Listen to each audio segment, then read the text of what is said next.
It's 12:01. I guess we should start. How's everyone doing? This is I am I am Cloud Toad, CloudToad. I work for Juniper Networks, and uh, this is my compadre Matt Oswalt at Mirden, Mierdin, and this is our weekly stream about NRE Labs and the Antidote Project. Uh, Today, what day is it? April 1st, 2019. We should have put more planning into do something ridiculous on the stream. Yeah, well, you and I have talked about the idea of doing something funny for April 1st. I did not get around to it because my ambition was fairly high. I have a really good idea for something that I want to do with respect to NRE Labs, but I'm gonna have to save it until next year because it is a large undertaking. So it's gonna seem like that we're not festive, but the reality is that we just got too busy. Yeah, I we wish. we want to pay homage to the holiday, but we at least my eyes became bigger than my ability to execute. I'm surprised by the number of people that don't like April Fool's stuff on in the tech community. Like they get all bent out of shape about Yeah, it. They leave Twitter for the day because they're so annoyed by companies doing April Fool's things. yeah, And I'm like, wow, of all the things to be mad about on Twitter, like people making harmless jokes, it's crazy to me. yeah. Are you aware that there's all these other things on Twitter to be outraged about? Yeah, my goodness. To each their That's own, I funny. suppose. Yeah. Yeah, So we have like lots of things to talk about actually. yeah. Um, I will state not the least of which is Lisa Kaywood sending me Twitter messages about how delicious the feta cheese is in Crete. Um, yeah, seriously, That is so on brand for it is. her. It is on brand, and she sent me photos of like like legendary places, a tree apparently where Yeah. Zeus was either born or I don't know uh, Wow, that's was awesome. yeah something like that One, in e- a one, cave. Oh no, he was born in the cave. That's right, and under the tree. I don't know something. He had relations with another god under a tree somewhere, and she sent me that message. I'm like, I want to be there eating that cheese, going around Crete. Crete is it's like it's got to be awesome there, right? Um, Lisa, for those that don't know, Lisa is a colleague of ours. She's well known in the networking community. She worked for a long time for um, Brocade a while back, and then the Linux Foundation, now at Juniper. And she's just awesome. Like she just works her butt off for this kind of stuff, community stuff, which is very helpful. yeah, her and Vicky Bresser Yeah. are yeah. Oh my goodness, I think we would be lost without the two of them. They're I'm supposed to be the community manager, but I think the way this is evolving, I'm going to be a puppet, and they're going to be the community managers by the time this is all done, which is fine. I can, you know, be a puppet with strings. That was my marionette impression. um, yeah, yeah, she's also on Twitter, real Lisa C. You can follow her. It's worth following. I don't think Definitely. Vicky is. Yeah, I don't No, she know. is. Oh, she She is. is. I remember her avatar. It's like some sort of a conch shell. We I should don't figure remember that her out. handle though. You know what? We should put them. We should put links to all of our Twitter accounts on the on the website. That's true, but I would also say we should just have both of them on next stream. Yeah, like regularly. Yeah. So there's a lot of stuff going on with NRE Labs and Antidote. Wow, I put the wrong emphasis on the wrong syllable. Um, Emphasis. the With Antidote and NRE Labs, we have new content. We have a new release with some new features, and Yeah. yeah. Let's hear about it, Matt. Well, yeah, there's a few things. Like, let's talk about first the new release, which I ran the release workflow late last week, so it's been out for a little bit. But what we usually do is we run through. I have a Stackstorm workflow that goes through like tagging all of the repos and all that just to make a release happen, and compiling syringe and all of the stuff that's necessary to make a release happen. What I usually do is I do that like a few days early. So I'll cut the release, and then I'll immediately deploy that to our PTR site, which is basically like a test site. It's meant to be like a staging ground for production. So rather than push things immediately to production, we just push it to this PTR site first, and then that way we have the ability to do some last minute like checks just to go over some lessons, make sure everything still works. We Fuzzing. do have yeah, we do have a good amount of automated testing, but it's we're still working on it. So it's good to have the ability to run through some lessons before pushing it out to the main site, and that way the user experience that makes it out to the just regular learners is as good as it can be. Nice. Um, so anyway, the release has been out for a few days, but just last night or yesterday morning or no, 2 nights ago, Saturday night, I deployed it to production, so it's live on the site now. So this is version 0.3.1. We I'm trying to get better at saving some of like the big features for like the major versions, or at least the minor versions, so like 0.4. And there are some things I'm actually working on a plan. Hopefully I'll be ready to talk about it, not on the next live stream, but on the one after that, for what 1.0 is eventually going to look like. And so I have an idea of some of like the really big features that need to be worked on.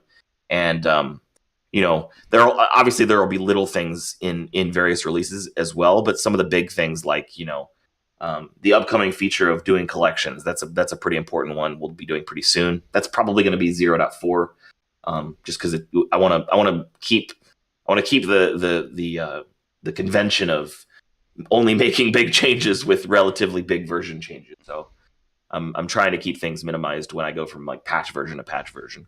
Sure. Oh, we have confirmation that audio is great and the beard has been sufficiently petted. Good. Yeah, thank you, Packet Ferret, for that feedback. That was the issue last time, right? Because I Yeah, didn't. It was the first time I was remote after visiting you in Wisconsin, and so I didn't have the ability to satisfy the beard requirement, and that's why my audio sucked. yeah. I should have a I should have a beard brush with me when I'm doing this. I could just brush my beard as you're talking. You could just show up to one of the streams with it like braided like a Viking, and just have the hat on. That'd be kind of cool.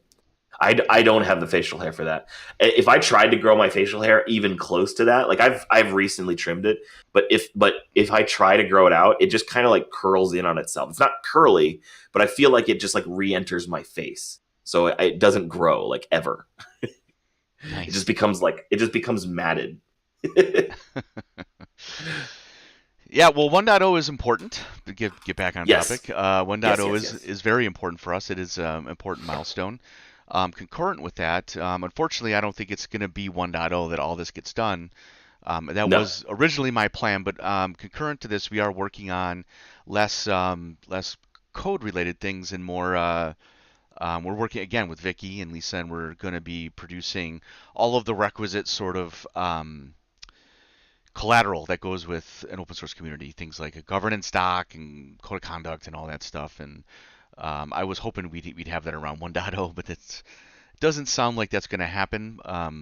It takes a little while to get all that stuff yeah. vetted, but You want to talk about that for a little bit, just to let people know like why I'm thinking of that, because it I think from one of the things that Vicky said when we were talking to her on the call a few days ago was probably what other people are thinking is like, why, this is such a small project still, like why are we thinking about governance, like what's some of the driving forces behind that?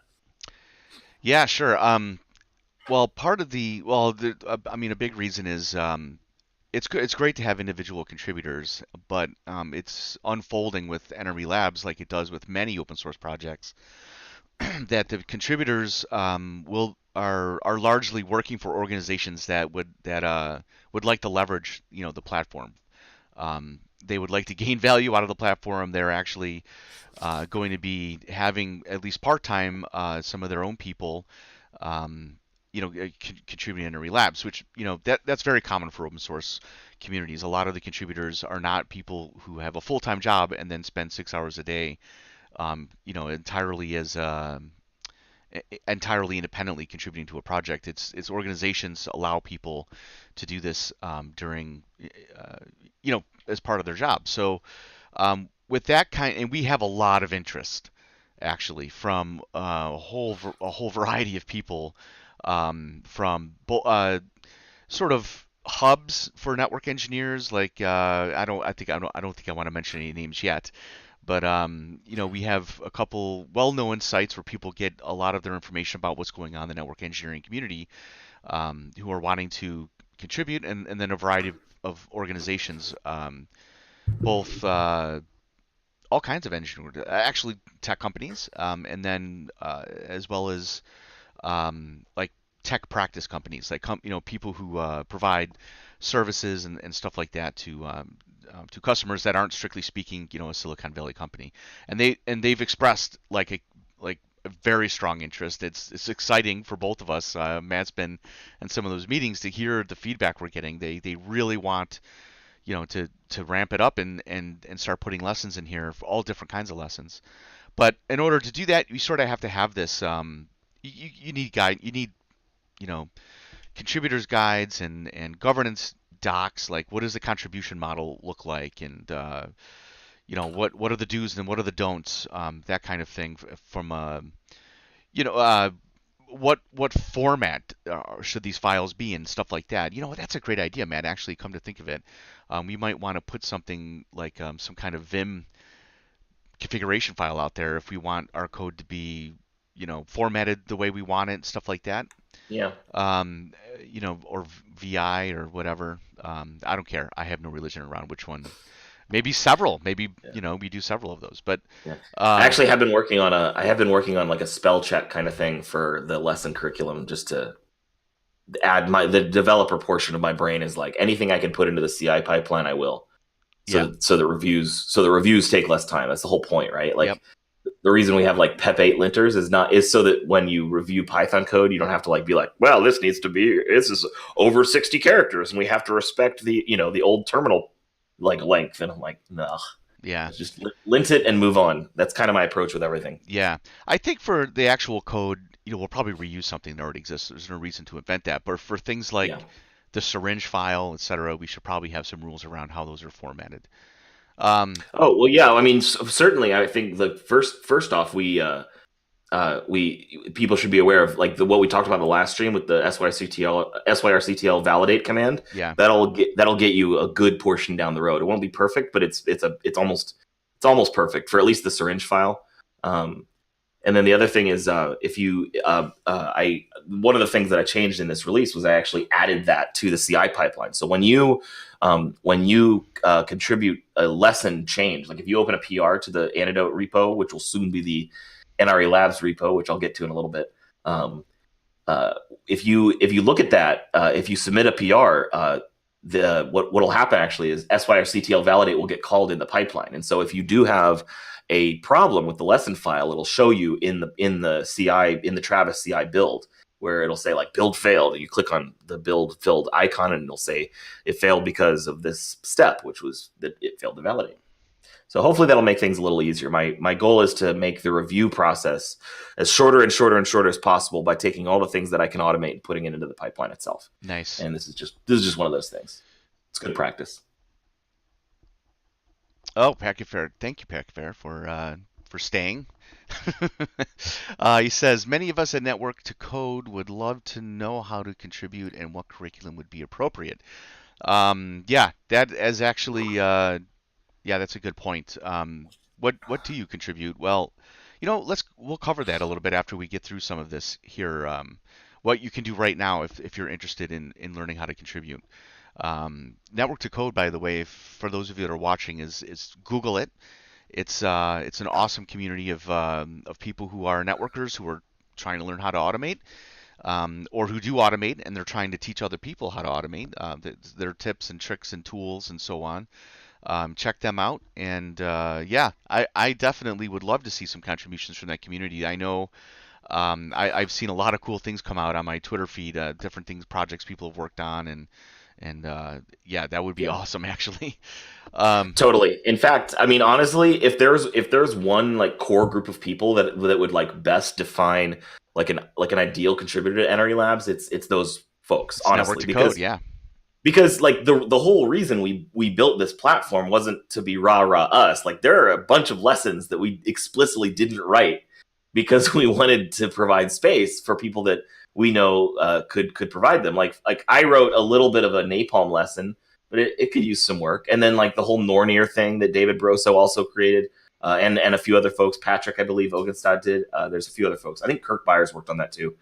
Anyway, there's a whole bunch of content that doesn't exist in NRE Labs. It's not, and part of it is because we have a limited amount of time. So I'll admit that that's part of it. But like that's not the only reason. Like there's all kinds of content we've explicitly said no, we're not going to write that. We're gonna do the hard work of making this a community project first and foremost. And one of those things is like the team at Network to Code, they literally, their whole business is predicated on helping customers adopt automation. So they have the expertise. We know they have the expertise. And so like the work that we're doing right now is aimed at making it more accessible for people to share their knowledge and share their expertise. This would not be an interesting site if it was just here's a bunch of automation lessons that Matt and Derek created because they are awesome. Like that would not be interesting. Yeah. So 90% of my effort is these days, especially, is going into how can I make it as easy as possible for others to contribute, regardless of company. I think this goes back to the governance discussion that we were talking about earlier. One of the things that we want to do when we create these governance docs is like, what is it that NRE Lab stands for, or the Antidote Project? What does it stand for?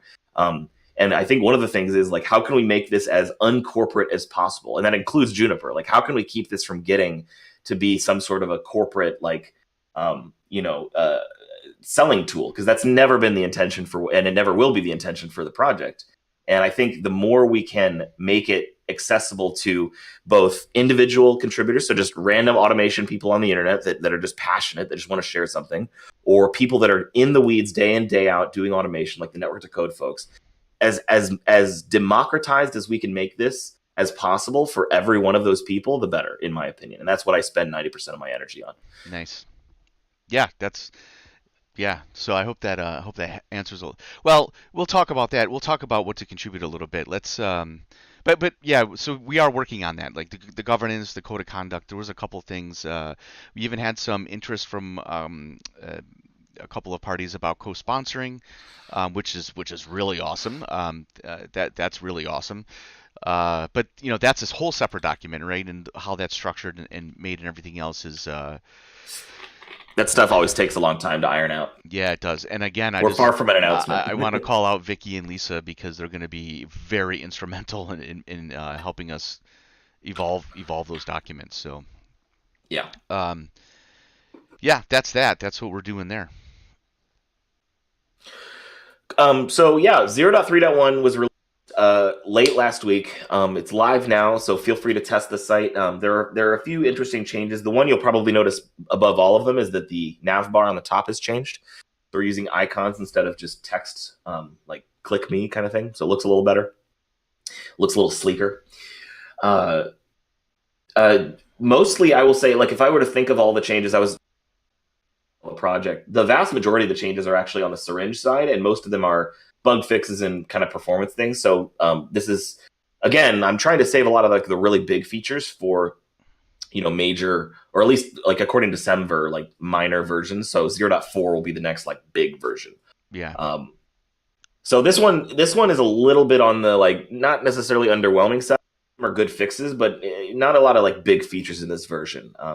The one thing I do want to call attention to is because what we're currently doing is we're actually, when we do releases, we release the curriculum for NRE Labs in the same, we keep that in lockstep with the version of the platform itself. So when I say we release 0.3.1, what I mean is we release that version for Antidote as well as the actual NRE Labs curriculum.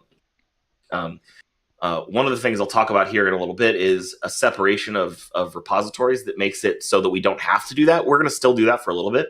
But I want to run this a little bit more clearly about the difference between NRE Labs, the curriculum, and Antidote, the platform. We're going to be making sure that the difference between those things is a lot more clear going forward. But the big thing in this release is, like I said, every time we do a release, we also do a release in the same way of curriculum.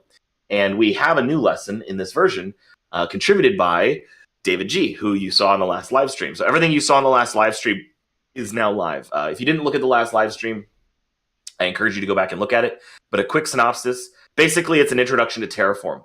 And Terraform is a really cool open source tool that allows you to make to manage infrastructure as code in a very declarative way. If you contrast that to something like an Ansible or even like a Python script, those tools are useful, but they're very much like a do this, do that. It's very algorithmic thinking. Or what that means is like you have to actually you have to properly like enunciate the steps of what is required to accomplish a task. Terraform is much more declarative. I want this to exist. I don't care how you do it. Just I want this to exist. And so it's really cool if you're thinking about things like cloud resources. Like I need these 3 VMs, and they need to be running this image. They need to be networked this way, and they need to be connected to this firewall, whatever firewall policy. All of that stuff can be declaratively stated. So what David did was he created a lesson that overviews not only Terraform in general, but also his provider that he's working on to integrate Terraform with Junos. So taking those same concepts of declaratively stating like I want this to exist, and break it down into like I want this BGP peer to exist, and I'm going to declare it in Terraform format, and I can use data from other parts of my Terraform configuration, like maybe a cloud, like a VPN endpoint in a cloud service in a VPC, and then just simply take that address and pop it into a Junos configuration fairly easily. Again, without doing any steps, it's all declarative. So that's live. I encourage you to look at it. It's live now. I can't remember the lesson ID, but if you go to the advisor and just type Terraform, it'll pop up. That is by far the big thing for this release. One more thing I want to talk about on the curriculum side of things. There were actually 3 lessons planned to go live on this release. We rolled back 2 of them, meaning they're not in this release. They're in the code, they're in the curriculum, but they're not live on the site. And the reason for that is the 2 lessons are a focus on OpenConfig and then the Junos Extensibility Toolkit. And both of those lessons require more a more up-to-date image than we were able to provide in the image that we've been using for most lessons. And we were like 90% of the way ready to go forward, meaning we had 90% of the issues in the new image that we created worked out, but we didn't quite get there. So what we're hoping to do is figure that out in the next like week, and then follow up this release with another release, like again within like a week. Like that's the goal, at most 2 weeks. So this isn't going to be like another month between releases, because the content is there. Those 2 lessons are finished. They're ready to go. It's just we need to make sure that the image that they use for their lesson is as functional as it needs. So I don't expect that that's going to take a long time. We just got to figure out the remaining tasks for getting that image ready, and then once it's ready, we'll pop it into a quick release and make that a thing probably next week. Nice. Yeah, more content is good. We are reminded that every single week. Yes. Nice. Ooh, can I say one more thing on the curriculum? Yeah, of course. I just want to be. I'm starting to become very sensitive to this, and I just want to be very clear. If you're considering contributing to the curriculum, NRE Labs, the curriculum, for sure, one of the cool ways you can contribute is to create a new lesson. Like if there's a tool that you are familiar with, or maybe that you created, or a script, just a simple script, whatever it is, and you just want to make the world known, you want it to be made known to the world, so you want to create a new lesson. That's totally awesome. We appreciate that. That's cool. But that's not the only way you can contribute. You can and should consider contributing new labs, or even editing existing lessons for existing content. So the content that's there, you shouldn't view that as like finished. Especially the lessons that I created initially, before launch, because mostly I created those as like a proof of concept. So there are plenty of places in existing content that could use either additional labs or just simple edits, all kinds of stuff. Don't view the existing curriculum as set in stone, because it's totally not. It is as contributable as anything else, as new content is. So I just want to say that, so that people don't feel like they have to like come to the table with something groundbreaking and new in order to contribute to this thing. There's all kinds of things you can contribute to. You know what? We'll talk about that right now, actually. If you go to the website, and you'll see that there's like a lesson on YAML, and it talks about YAML lists.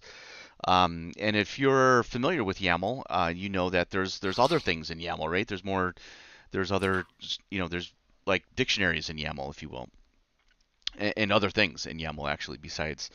And you could be writing you could write a lesson on any of those things in YAML, a lab actually, excuse me, and add it to the existing lesson on YAML. Right? There's like the first one's on list, the second one is on whatever, and let's say you're contributing the third one, you can add additional labs to existing lessons. In fact, that's a great bite-sized way to contribute your first time around. I would recommend that is instead of making a Yeah. whole like a lesson is it's like a whole new topic, if you will, and there's multiple labs inside that lesson that explore this topic space, and you don't have to start out by creating one of those. You can pick just for the exercise of going through it, or just because it's easy to do.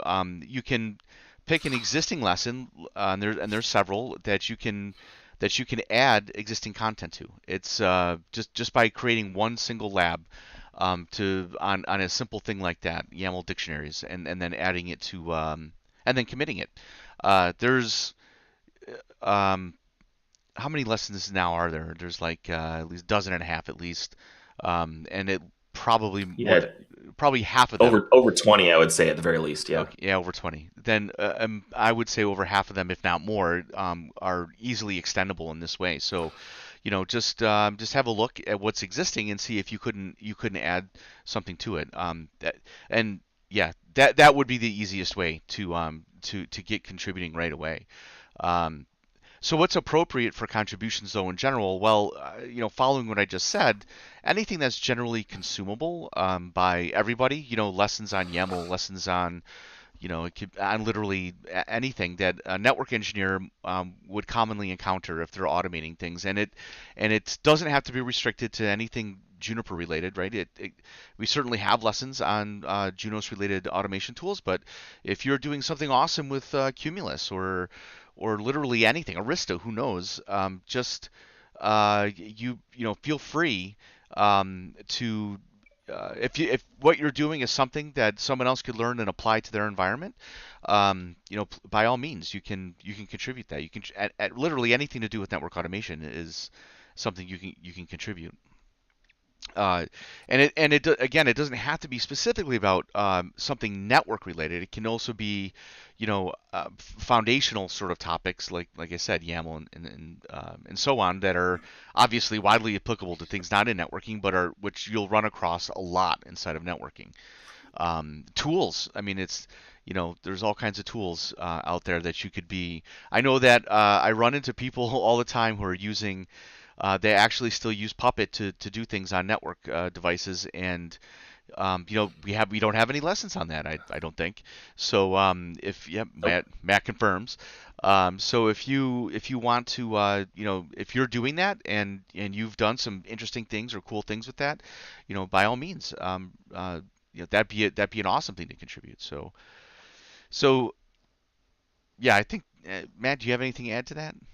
No, that's perfect. Yeah, I just that's been on my mind lately. Is nobody has said anything explicitly to me, but every time I see a contribution, it's in the form of a new lesson, which again, totally fine. I just want to make sure that we are being as clear as possible. That's not by far. That's not the only way that you Yeah, can contribute. it is actually sort of suboptimal method of contributing because a whole lesson with multiple labs is actually can be is a lot more work than just adding one little lab to an existing Yeah, lesson on a smaller topic.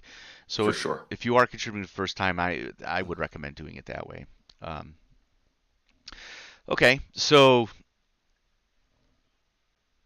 you could also contribute, by the way, to the platform itself. Um, Antidote, and there's Matt's about to go into what's new in the new release that's not content related for the Antidote platform. But if you already have some coding chops, and there's issues and bugs that exist now that you could pick up and you know uh, and fix and then start getting your feet wet and how the actual platform works. That please do if that's something you're inclined to do.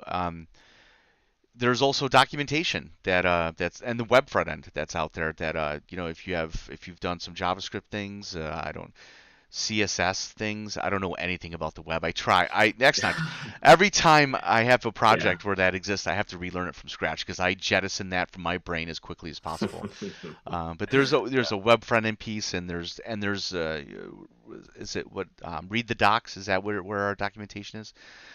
Yeah. There's docs that that need to be updated. There's all kinds of ways to contribute. Yeah. So with that, Matt, let's talk about the new features in Antidote.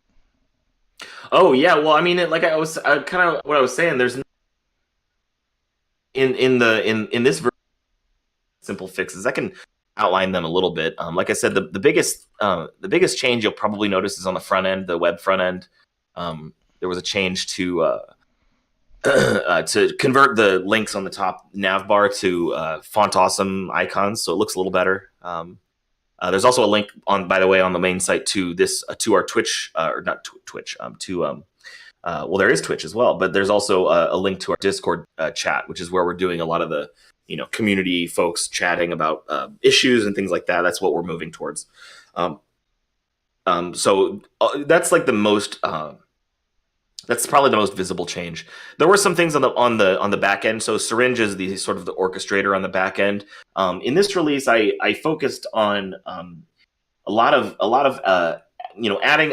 adding long needed like testing, like unit tests for Syringe. Some minor bug fixes. There was also some changes made to the way that we configure network devices in Syringe. So it used to be that what we would do in Syringe is whenever you went to a new lab inside of a lesson, so you go from like lab 1 to lab 2, what it would do is it'll spin up some containers that run Napalm directly.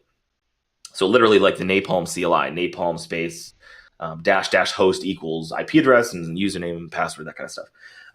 We've changed that to actually we created a new container that's called configurator. And it still runs Napalm because we want to make sure we continue to use Napalm so that we can configure any vendor network device, not just Junos, but iOS or EOS or things like that. So that's not changed. But instead of running the Napalm CLI, what we're doing is we're running a Python script. This actually is in support of some of the image work that I was talking about earlier that's necessary for the Jet and the Open Config lessons. The new image for VQFX actually doesn't use the current image that we've been using in most lessons. Uses NAT to expose the management IP address to the outside world. Pretty common example because it's running QEMU as a VM within the container. So what it does is it says, hey, my internal IP address is 10.0.0.15 slash something slash 24, I believe.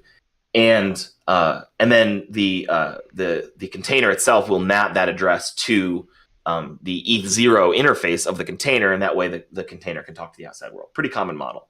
The new image, however, simplifies that a little bit by actually binding ETH0 of the container with the management address of the Junos VM, which is EM0, so that those two things are effectively one and the same. And what that means is you have to be able to configure the inner address the exact same way as the outer address, the container address, because you want to make sure that you're not like basically using a totally different IP address on the inside, otherwise it won't work. Because the way that the container networking works is you have to make sure that you're not like randomly using a different IP address sometimes. So in order to do that, we have to make sure that whenever we reconfigure the Junos devices, we don't overwrite the IP address with something that doesn't work. We need to be able to dynamically set the management IP address as opposed to using a static one, which is what we were doing before. So anyway, all of these changes are none of these changes are visible to the outside world. You don't see this if you're a user, hopefully ever. But it's a necessary change that we're doing to continue to reinforce the notion that so that we continue to reinforce the notion that we're not explicitly building this for one particular image type. The whole purpose of the platform is to be totally agnostic to what it's running. We have some strong opinions on what we run within NRA Labs because posting that content. So we have to make some rules about things like security. But the platform itself, we don't want the platform itself to be restrictive in terms of like, like for instance, we could have used PyEZ to configure these devices, just straight up. We could have totally done that. We didn't do that because we don't want it to be just a Junos only thing. So we're using Napalm. things like that. We want to make sure we take that all the way to the nth degree and make sure that at every stage of what we're doing, we preserve that multi-vendor capabilities. And this is just one of those ways we do that. Nice. So that got into the weeds quickly, but just suffice it to say that there was a lot of fixes like that in this release. The release notes are there, and I'm going to write a blog post here in a little bit to publish tomorrow to talk about the release in earnest. But other than the new lesson, it's mostly minor not necessarily minor, but behind the scenes fixes like that. Sweet, sweet. Yeah. Okay. And the bigger, so when we have this other release coming out soon, we can go over all that other stuff that you Yeah, well, yeah. I mean, that's one thing I have to figure out because one feature that we've becoming more and more urgent as the days go by is this idea of collections, where we have a home for lessons that are written that are part of a collection. Like we have a bunch of use case that's driving this. Like we as in Juniper do contribute some lessons that are a little bit more Juniper specific, even though they're open source. It's important for us to be upfront about when you can and can't use certain technologies, like the JSnappy lesson, for instance.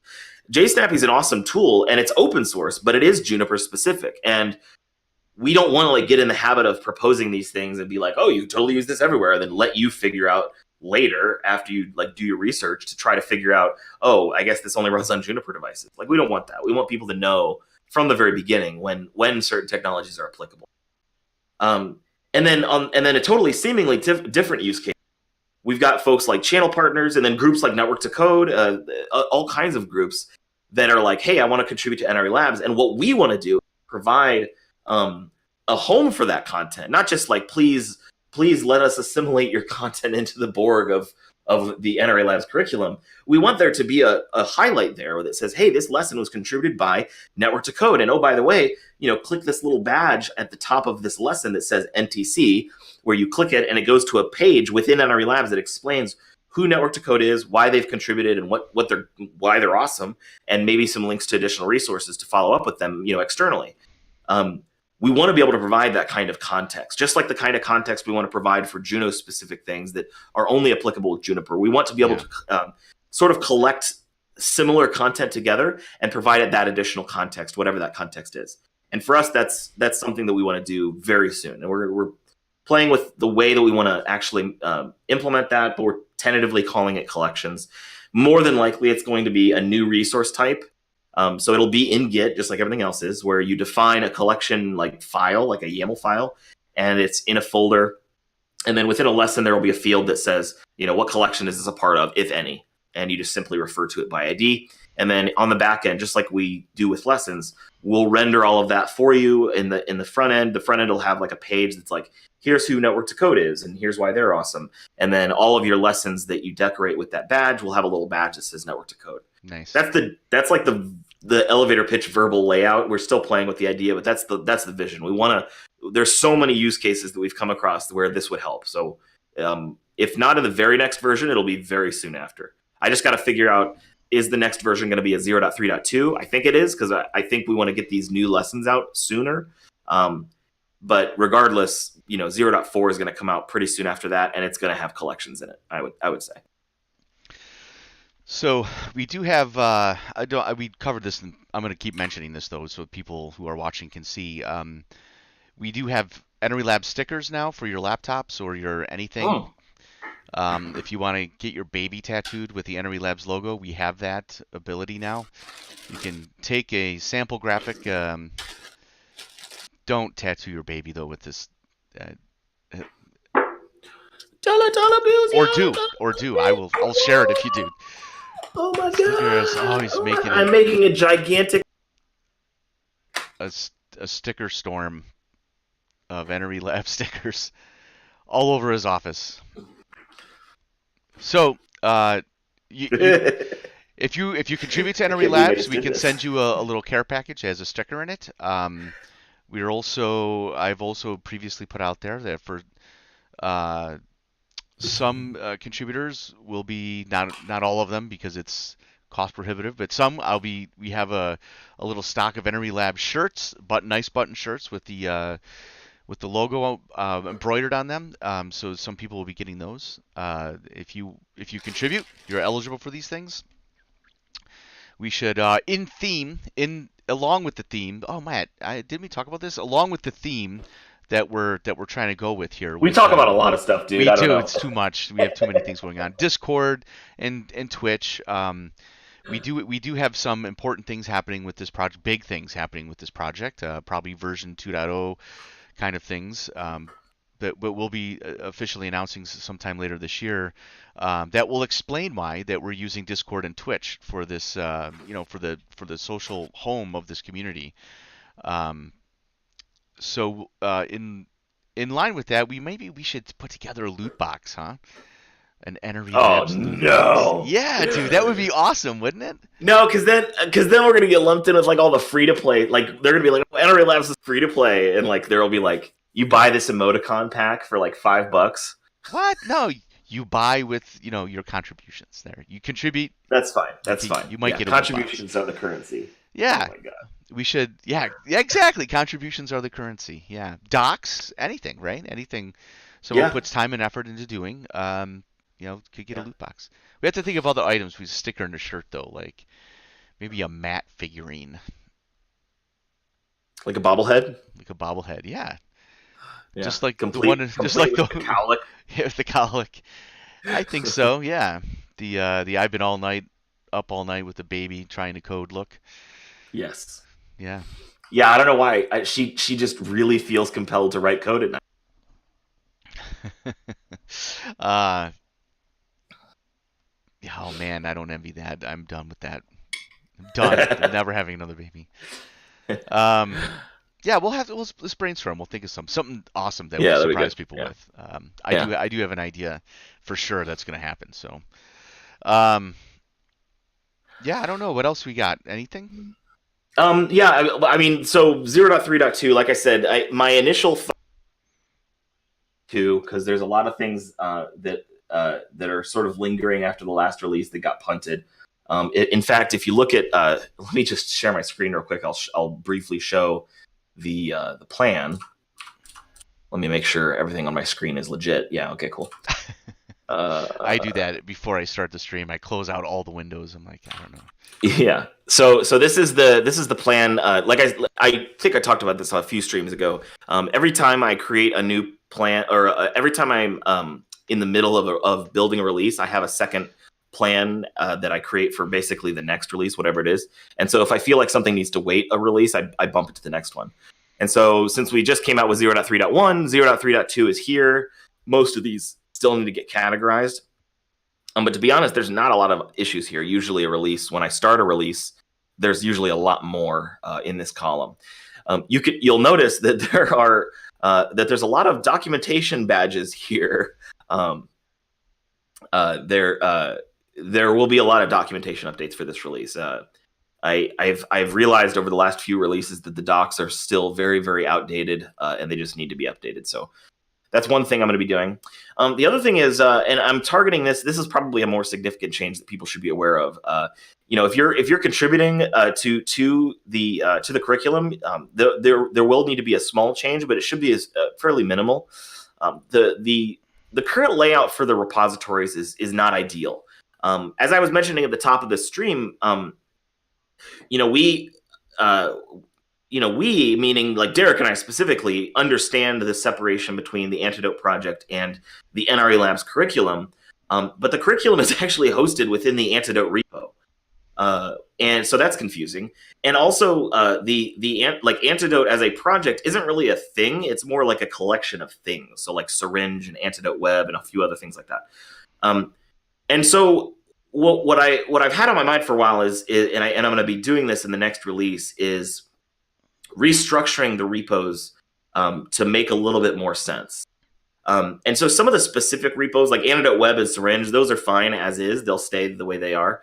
Mostly this is about the Antidote repo. So if you look at the Antidote repo right now, you'll see that there's a bunch of stuff with respect to how we, as in Juniper, are actually running this stuff in production, most of which is really just not relevant to most people. It's cool. I mean, obviously, it's cool that we open sourced it. So if you do want to run a version of this in the cloud using our tools, power to you. We're not gonna, we're not gonna be taking this off of GitHub entirely. The problem is that having this alongside the curriculum doesn't make a whole lot of sense. And similarly, the same thing with the platform. These are really all of our Kubernetes manifests for deploying the platform that is Antidote into Kubernetes and actually running it. So this is much more of an operational. Both of these directories are much more operationally focused. They have nothing at all to do with the curriculum. And so more than likely, we're going to be moving them to another repo, probably Antidote Ops. I don't talk about this a lot because it's not really useful to most people, but this is a repo that we have. It's right now it's pretty much just a StackStorm pack. So if you're not familiar with StackStorm, it's an automation platform for doing event-driven automation. I think it's pretty awesome, but that's because they paid my bills for a year and a half. So that's not the only reason I think they're awesome, but that's a good one. um, Anyway, this is a StackStorm pack for doing things like running releases. There's a bunch of workflows in here to actually run releases, so that's pretty cool. Anyway, it makes a lot of sense for the infrastructure and platform things for actually running Antidote the platform as NRE Labs the site. It makes a lot of sense for that to live here. So more than likely, that's where it's going to get moved. And then similarly, the so docs. This is actually a pretty good place for this to live. But we're going to be doing a little bit of we're going to be shuffling things around. So the order of operations. If you look at the issue that I was linking to earlier, I have an order of steps that I'm going to be taking. The first thing I'm going to do is actually I'm going to rename this repo, this Antidote repo. I'm going to rename it to something like NRE Labs, and I'll be removing everything except for the lessons directory. I want to preserve the history because there's been a lot of work from a bunch of different contributors, like 15 contributors contributing to this thing. I don't want to wipe out their history, so I want to preserve that. So the first thing is I'm going to be renaming this to something specific to the NRE Labs curriculum, so that this repo is only about hosting that curriculum content. But we have we have a lot of links all over the internet pointing to the Antidote repo, and so we want to make sure that that stays there. So I'll be creating a new repo with this name, Antidote. The new Antidote repo will really just be this docs folder. That'll really be the only thing in that repo, and then I'll be creating Git submodules to point to all of the other repos, like the NRE Labs curriculum, the Antidote Web, Syringe, all of that stuff. That way you can see, when you go to this repo, you can see what it actually is, and that it's an umbrella term for all of these other teeny projects. And I think that change will make things lay out a little bit more logically, whereas the curriculum is sort of a separate thing. It also opens up the door, by the way, for us to be able to maintain releases for the curriculum separately, so that we don't have to do a new version of the curriculum every single time we want to do a release of of the Antidote platform, and vice versa. We don't have to build a new version of Antidote in order to release the curriculum. So having those things logically separate, I think, makes a lot of sense. But of course, we want to make sure that the Antidote repo stays a thing. We want to make sure it continues to be a thing. So if you have any questions or comments, the issue you want to keep track of is this one, Antidote issues 187. So I opened that yesterday and I tweeted it out this morning. Nice. This will be something that, like I said, most of this, if you're the only people that are really being impacted are people that are contributing. And like I said, the Git history is going to be preserved in the new NRE Labs repo. So you'll need to update your Git remote, but otherwise you'll be fine. You won't have to reclone anything. You'll just change the remote location. So heads up on that. I will update this issue as things. I would expect this to happen either right before or during the next release, 0.3.2. Nice. So yeah, I would say that's probably it for the plan for the next release. And of course, if you want to see the other issues that we're planning, there's a few other minor things that we have planned for the next release. So as always, peruse the org projects. We have one for 0.3.2. Looks like I created one for 3.3 as well. Don't think there's anything in there yet. But yeah, this is the current one. So take a peek at that if you want updates. Nice.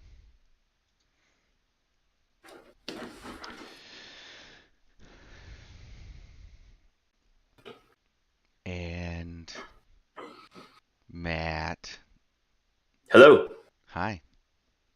Oh, sorry. Yeah, I don't know why Discord does that. Every time I stop, leaves my camera disabled, doesn't re-enable it. Hmm. It's kind of weird. All right. Wow, we covered a lot, and that was a good stream for 50 minutes. 50 minutes. 51, 50. No, 50. We started at 12:01. Yes. All right. It's Listen, important to be precise. we'll try to get guests on here next time. Yeah. I think David G is actually might start co-hosting as a third co-host, so you don't always see the same two faces or hear the same two voices. And we'll get And having, I mean, I just come on, having a British guy as a constant voice, it's just soothing, and you trust British people. yeah, I do automatically. It's like that's why John Oliver's a thing. Like we as Americans hate hearing ourselves talk. We need British people to I tell know us I our do. news. I can't stand. I have. It's so hard to make. Look, and I'm watching like a recording of this stream or any of my presentations I've ever done that have been Yeah, recorded.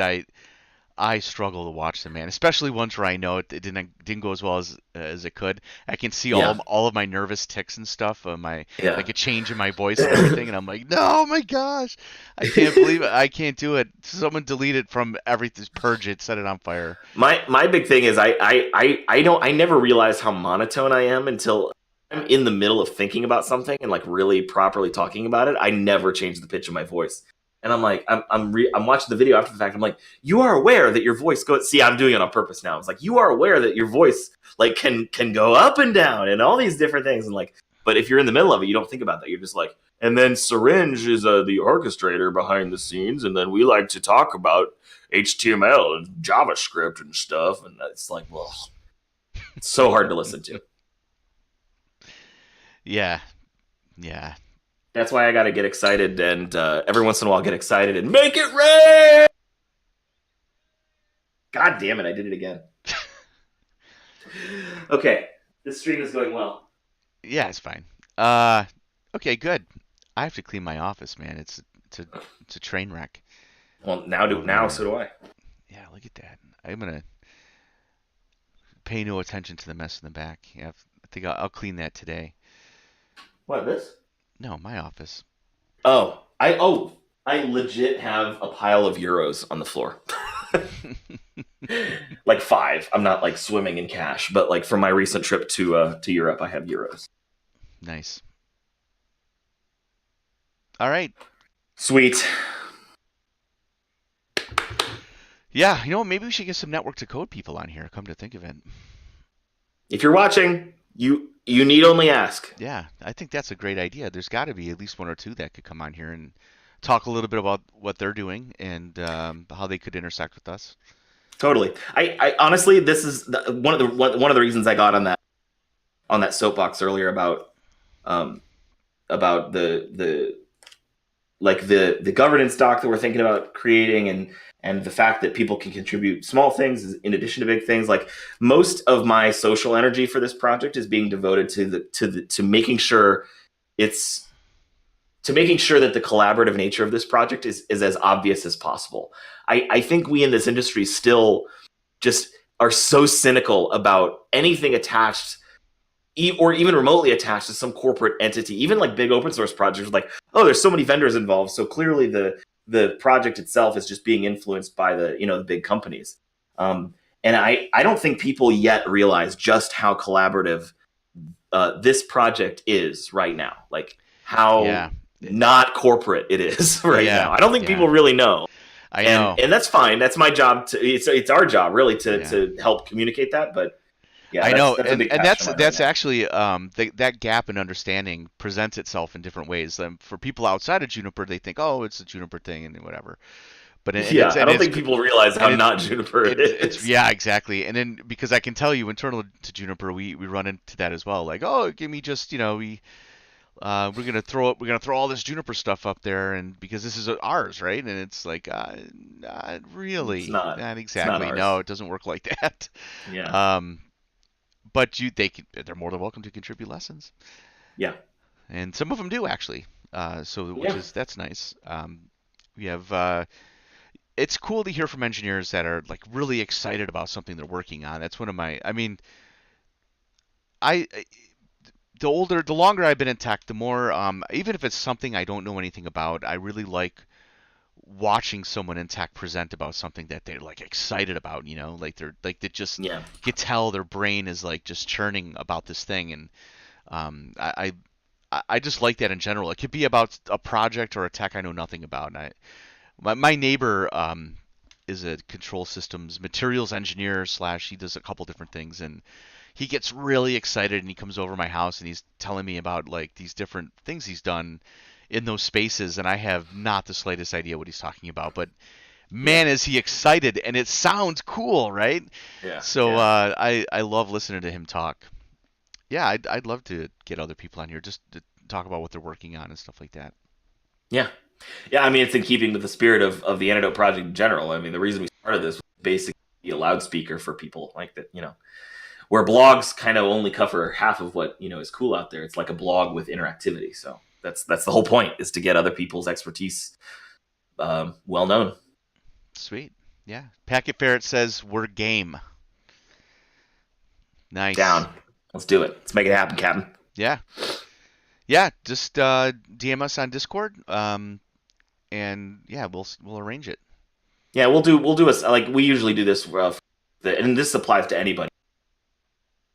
This probably won't scale for like a year, but for the initial phase of the project, if you just want to schedule some time with us, we can overview the project and where it's currently at, and like how you could contribute and what it looks like, that kind of thing. Happy to do that. We don't have to like just like stream it. We can have a more face to face conversation. Happy to do Yeah, absolutely. All right. I'm gonna call it death because I haven't eaten lunch and I have endless meetings now this afternoon. that. Yeah, So I'm gonna. yeah, I have 15 minutes to go eat and then and so on, and then start my afternoon of nonstop talking. So meeting thon. yeah.